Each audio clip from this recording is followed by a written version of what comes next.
नमस्कार दोस्तों, स्वागत है आपका मेरे YouTube चैनल 10 to 12 में। साथियों, आज की इस वीडियो में हम लोग बिहार डीएलएड एंट्रांस 2025 के लिए जीके जीएस अर्थात साइंस और सोशल साइंस के मोस्ट इम्पोर्टेंट प्रश्नों के साथ आपके सक्षम प्रस्तुत है। साथियों, यह वीडियो आपके एग्जाम के लिए और साथियों आपके जानकारी के लिए बहुत ज़्यादा इम्पोर्टेंट है। आपको इस वीडियो से यह जानकारी हो जाएगी कि आपके एग्जाम में किस किस प्रकार के प्रश्न आपसे पूछे जाते हैं और पिछले वर्षों में कौन कौन से प्रश्न आपके एग्जाम में पूछे जा चुके हैं। तो साथियों, हम लोग बिना समय गवाए चलेंगे आज के प्रश्नों की ओर। उससे पहले साथियों, यदि आप मेरे यूट्यूब चैनल पर नए हैं तो चैनल को सब्सक्राइब करके आप हमसे अवश्य जुड़ जाइए, क्योंकि यहाँ पे साथियों आपकी बिहार डीएलएड एंट्रांस एग्जाम 2025 की कंप्लीट तैयारी करवाई जाएगी। तो उसके लिए साथियों आप चैनल को सब्सक्राइब करके हमसे अवश्य जुड़ जाइए और साथियों आप 100 प्लस अंक ला पाए, जिससे कि आपके मनपसंद का कॉलेज आपको मिल पाए। तो चलते हैं हम लोग आज के प्रश्नों की ओर। साथियों, आज का आपका पहला नंबर प्रश्न है, बांग्लादेश के राष्ट्रीय गान अर्थात क्या है साथियों? अमार सोनार बंगाल, ये बांग्लादेश का राष्ट्रीय गान है, के रचयिता निम्न में कौन है? तो साथियों उसके लिए आपके ऑप्शंस है Kazi Nazrul Islam, option number B में है Mohammad Iqbal, option number C में है रविंद्रनाथ टैगोर और ऑप्शन नंबर डी में है बंकिम चंद्र चटर्जी। साथियों, यदि आपको आंसर पहले से पता है तो कमेंट बॉक्स में आंसर बताते चलिएगा, अन्यथा वीडियो पर कंटिन्यू बने रहिए। हमारे द्वारा बताए गए आंसर को अच्छे से नोट कीजिए और याद कीजिए। साथियों, यदि बात करें बांग्लादेश के राष्ट्रीय गान की तो उसके रचयिता रविंद्रनाथ टैगोर जी हैं। साथियों, आपको इस बात की भी जानकारी होना चाहिए कि भारत के राष्ट्रीय गान जन गण मन के भी रचयिता रविंद्रनाथ टैगोर जी ही हैं। और साथियों अमर सोनार बंगाल जो बांग्लादेश का राष्ट्रीय गान है उसके भी लेखक कौन है साथियों? रविंद्रनाथ टैगोर जी हैं। तो साथियों इसे आप अच्छे से ध्यान में रखेंगे, यह आपके प्रीवियस ईयर का क्वेश्चन है, आपसे पूछा गया है। चलिए उसके बाद अगले नंबर प्रश्न की ओर। अगला नंबर प्रश्न है साथियों, भारत निर्माण कार्यक्रम प्रारंभ किया गया, कब प्रारंभ किया गया? ऑप्शन नंबर ए में है साथियों 2003 से 2004, ऑप्शन नंबर बी में है साथियों 2004 से 2005 के बीच, ऑप्शन नंबर सी में है साथियों 2005 से 2006 के बीच और ऑप्शन नंबर डी में साथियों 2006 से 2007 के बीच। साथियों यदि बात करें भारत निर्माण कार्यक्रम की तो इसका सही उत्तर हो जाएगा साथियों ऑप्शन नंबर सी, अर्थात 2005 से 2006 के मध्य साथियों भारत निर्माण कार्यक्रम का जो है प्रारंभ किया गया था। तो इस प्रकार से ऑप्शन नंबर सी 2005 से 6 के मध्य आपका बिल्कुल करेक्ट उत्तर हो जाएगा। आप इसे भी याद जरूर रखिएगा। साथियों आपको बता दें, यदि वीडियो आपको पसंद आ रहा है और हमारे द्वारा इन सारे सेलेक्टेड प्रश्नों को आपके लिए साथियों सेलेक्ट करके लाया गया है, प्यारे ढंग से बनाया गया है, यदि साथियों हमारी मेहनत आपको पसंद आ रही है तो वीडियो को एक छोटा सा लाइक जरूर कीजिएगा। आपको कोई भी डाउट्स रहता है या साथियों कुछ भी पूछना होता है तो उसे कमेंट करके जरूर पूछिएगा। उसके अलावा आपके रिलेशनशिप में, आपके फ्रेंडशिप में साथियों, आपके रिश्तेदारों में कोई भी बिहार डीएलएड एंट्रेंस एग्जाम की तैयारी करते हैं तो उन तक वीडियो को जरूर भेजिए, ताकि साथियों हमारी मेहनत बेकार ना जाए, वे भी साथियों अच्छे अंकों के साथ सरकारी कॉलेज में प्रवेश पा सके। तो हम लोग चलेंगे उसके बाद अगले नंबर प्रश्न की ओर। साथ उसके बाद साथियों अगले नंबर प्रश्न में आपसे पूछा गया है किस संविधान संशोधन द्वारा साथियों मंत्रिपरिषद के आकार को निर्धारित किया गया। साथियों आप प्रश्न को अच्छे से समझ गए होंगे। पूछा गया है कि संविधान संशोधन द्वारा मंत्रिपरिषद के आकार को निर्धारित किया गया। तो इसके लिए साथियों ऑप्शन नंबर ए में आपको दिया गया है 89वां संविधान संशोधन, ऑप्शन नंबर बी में दिया है 90वां संविधान संशोधन, ऑप्शन नंबर सी में दिया है 91वां संविधान संशोधन और ऑप्शन नंबर डी में दिया है साथियों 92वां संविधान संशोधन। साथियों यदि बात करें संविधान संशोधन जिसमें कि मंत्रिपरिषद के आकार का निर्धारण किया गया था, वह था साथियों आपका 91वां संविधान संशोधन। कब साथियों? 2003 में आपका 91वां संविधान संशोधन हुआ, जिसमें कि मंत्रिपरिषद के आकार का साथियों निर्धारण कर दिया गया। तो इस प्रकार से ऑप्शन नंबर सी 91वां संविधान संशोधन यहाँ आपका बिल्कुल करेक्ट उत्तर हो जाएगा। चलिए उसके बाद अगले नंबर प्रश्न की ओर। अगला नंबर प्रश्न में साथियों आपसे पूछा गया है, इन देशों में कौन सा देश संयुक्त राष्ट्र संघ की सुरक्षा परिषद का अस्थायी सदस्य नहीं है। साथियों सर्वप्रथम आपको बता दें, संयुक्त राष्ट्र संघ में कुल 15 देश है साथियों। कितने देश हैं? कुल 15 देश हैं। आप इसे ध्यान रखिएगा, कभी कभी आपके एग्जाम में यह भी पूछा जाता है। जिसमें साथियों इस 15 सदस्य के 2 भाग है। कितने भाग साथियों? 2 भाग। जिसमें साथियों 10 सदस्य जो है वो अस्थायी है, अर्थात साथियों प्रत्येक 2 वर्षों में इन 10 सदस्यों को साथियों बदल दिया जाता है। लेकिन वही 5 ऐसे सदस्य है साथियों जो अस्थायी है। क्या है साथियों? अस्थायी है। और यही साथियों आपके एग्जाम में आपसे पूछा जाता है। साथियों आपको पांचों अस्थायी सदस्य देशों का नाम याद होना चाहिए। तो हम लोग देख लेंगे साथियों कि वे 5 देश कौन कौन से हैं जो राष्ट्र संघ, संयुक्त राष्ट्र संघ के अस्थायी सदस्य देश है। सबसे पहले साथियों आपको बता दें कि यूनाइटेड किंगडम है, अर्थात साथियों ब्रिटेन है। दूसरे नंबर पे आप जान लीजिए साथियों चीन है। तीसरे नंबर पे जान लीजिए साथियों फ्रांस है। चौथे नंबर पे जान लीजिए साथियों कि अमेरिका भी है। कौन है साथियों? अमेरिका भी है।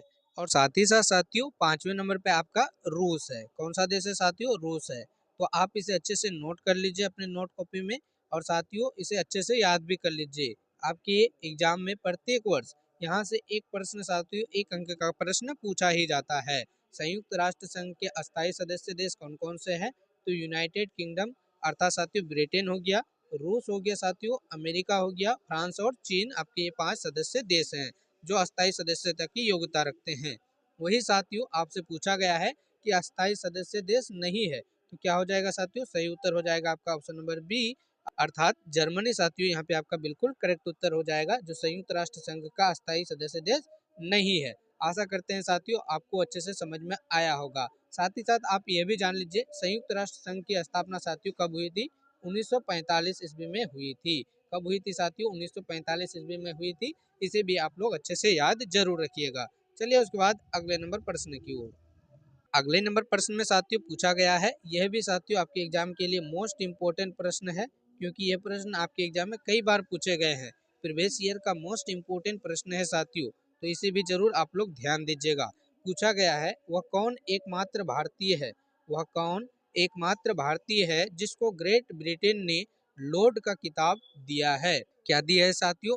ग्रेट ब्रिटेन ने लॉर्ड का किताब दिया है, जो साथियों एक बहुत बड़ा अवार्ड होता है साथियों। तो इसके लिए आपके ऑप्शंस है स्वर्ण सिंह, ऑप्शन नंबर बी में है स्वराज लाल, ऑप्शन नंबर सी में है साथियों स्वराज पाल, और ऑप्शन नंबर डी में है धनराज पाल। साथियों यहाँ पे स्वराज लाल है और यहाँ पे स्वराज पाल है। इसमें भी साथियों बहुत सारे जो छात्र होते हैं कंफ्यूजन में पड़ जाते हैं। तो आपको याद रखना है साथियों कि लॉर्ड का जो किताब जीते थे वे साथियों स्वराज पाल जी ने जीते थे। किसने साथियों? स्वराज पाल जी, अर्थात ऑप्शन नंबर सी यहाँ पे आपको अच्छे से याद रखना है। ठीक है साथियों, अच्छे से इसे भी आप लोग नोट जरूर कर लीजिए। और साथियों आपको बता दें कि ये सारे प्रश्न जो आपके एग्जाम के लिए बहुत ज़्यादा इम्पोर्टेंट है, इसे आप फ्री में पाने के लिए साथियों डिस्क्रिप्शन में हमारे व्हाट्सएप चैनल का और टेलीग्राम चैनल का लिंक दिया गया है साथियों, उसमें आप ज्वाइन हो जाइए, जहाँ पे साथियों ये सारा PDF आपको बिल्कुल फ्री में दिया जाएगा। तो चलिए उसके बाद अगले नंबर प्रश्न की ओर। तो साथियों उसके बाद आपका अगला नंबर प्रश्न है जिसमें पूछा गया है बोडो निवासी है।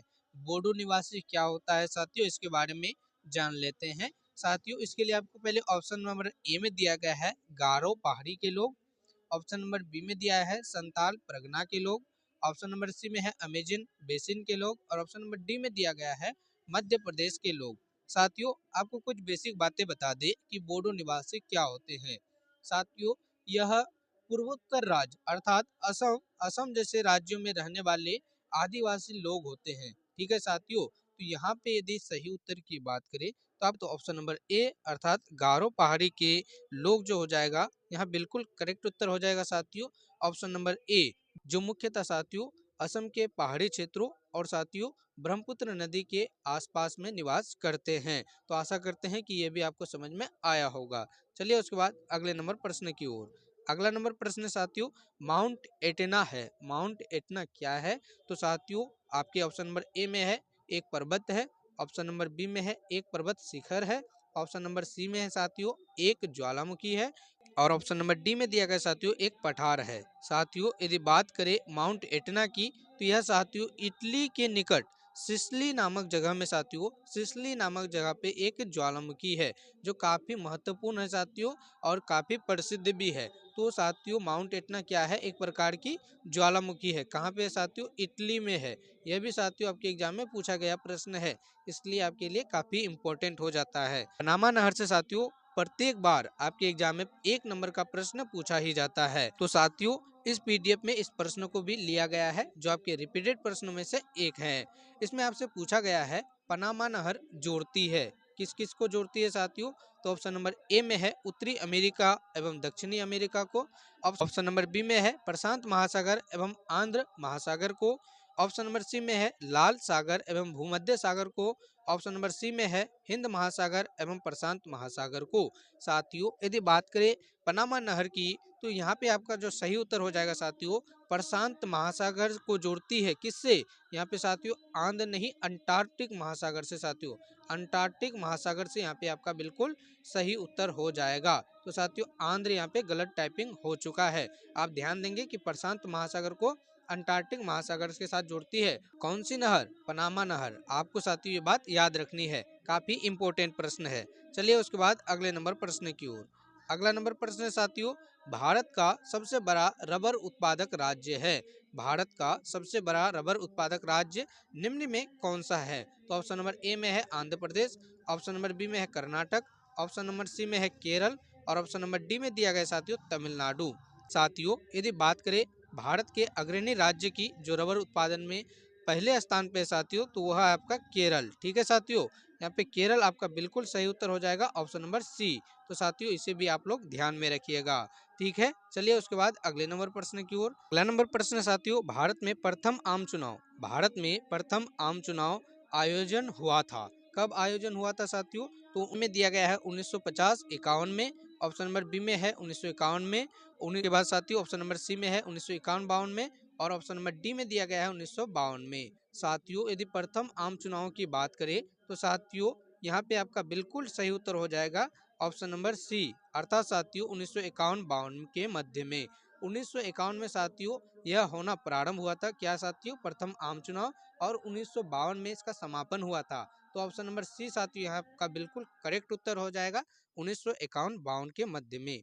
उसके बाद आपका अगला नंबर प्रश्न है भारत की सबसे पुरानी तेल रिफाइनरी है। भारत की सबसे पुरानी तेल रिफाइनरी है।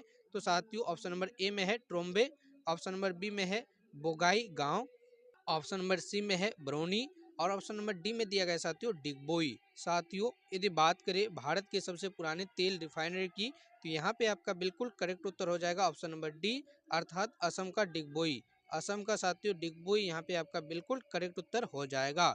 ऑप्शन नंबर डी आपको याद रखना है। चलिए उसके बाद अगले नंबर प्रश्न की ओर। अगला नंबर प्रश्न साथियों भारत के दक्षिणतम छोर का नाम क्या है? भारत के दक्षिणतम छोर का नाम क्या है? ऑप्शन नंबर ए में है कन्याकुमारी अंतरीप, ऑप्शन नंबर बी में है कालीमियर पॉइंट, ऑप्शन नंबर सी में दिया गया है साथियों निकोबार द्वीप में स्थित इंदिरा पॉइंट और ऑप्शन नंबर डी में दिया है साथियों त्रिवेंद्रम में स्थित कोवलम, त्रिवेंद्रम में स्थित कोवलम। साथियों यदि बात करें भारत के सबसे दक्षिणतम छोर की तो यहाँ पे आपका जो सही उत्तर हो जाएगा साथियों ऑप्शन नंबर सी अर्थात साथियों इंदिरा पॉइंट। इंदिरा पॉइंट यहाँ आपका बिल्कुल करेक्ट उत्तर हो जाएगा। चलिए उसके बाद अगले नंबर प्रश्न की ओर। अगला नंबर प्रश्न है साथियों निम्नलिखित में किसकी हत्या अकबर के द्वारा स्वयं किया गया? स्वयं अकबर ने साथियों इनमें से किसकी हत्या कर दी थी? तो ऑप्शन नंबर ए में है पीर मोहम्मद खां, ऑप्शन नंबर बी में है बाज बहादुर, ऑप्शन नंबर सी में है अधम खां और ऑप्शन नंबर डी में साथियों बैरम खां। साथियों यदि बात करें कि अकबर ने स्वयं किसकी हत्या की थी तो यहाँ पे आपका बिल्कुल करेक्ट उत्तर हो जाएगा बैरम खां जो साथियों अकबर का संरक्षक के रूप में भी रहा। बैरम खां यहाँ पे आपका बिल्कुल करेक्ट उत्तर हो जाएगा ऑप्शन नंबर डी। उसके बाद साथियों अगला नंबर प्रश्न है राशि में कुल संख्या है अर्थात राशियों की संख्या आपसे पूछी जा रही है। साथियों यदि आपको आंसर पता है तो कमेंट जरूर कीजिए और साथियों यदि वीडियो को आपने अभी तक लाइक नहीं किया है तो लाइक कीजिए, अपने दोस्तों तक इसे शेयर कीजिए। जो भी आपके साथीगण साथियों बिहार डीएलएड एंट्रांस एग्जाम 2025 की तैयारी कर रहे हैं उन तक वीडियो को शेयर जरूर कीजिए और आपने अभी तक हमारे चैनल को सब्सक्राइब नहीं किया है तो सब्सक्राइब भी जरूर कीजिए। तो साथियों आपको बता दें राशियों की कुल संख्या कितनी है? यहाँ पे 12 आपका बिल्कुल करेक्ट उत्तर हो जाएगा ऑप्शन नंबर बी राशियों की संख्या 12 है। ठीक है साथियों चलेंगे उसके बाद अगले नंबर प्रश्न की ओर।